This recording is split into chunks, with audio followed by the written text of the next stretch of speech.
भिडियोलाई पुरा हेरी साथ दिनु होला अनि लाइक कमेन्ट शेयर र सब्स्क्राइब पनि गर्नु होला। अस्ति बारी डुबेको थियो, पानी अलिअलि अझै सुकेको थिएन, तर आज हल्का घाम लागेको थियो। मैले सोचे एकपटक बारी हेरौँ। गएर हेर्दा घाँसले पुरै ढाकेको रहेछ। त्यसैले हामी सबैले समय निकालेर ती घाँसहरू खेल्यौँ। खेतबारीको साँचो सुन्दरता यतैबाट देखिन्छ। काम त सानो हो, तर सबैजना मिलेर गर्दा काम गर्नुको मजा नै अर्को हुन्छ।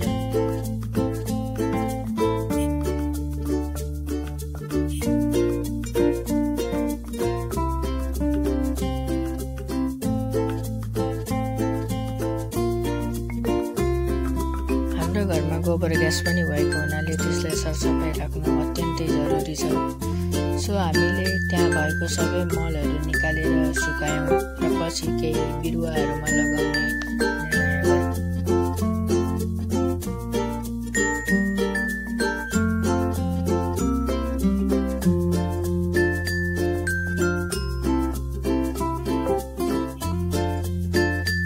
आलु रोप्ने सिजन नजिकै थियो, तर बारी चिसो थियो।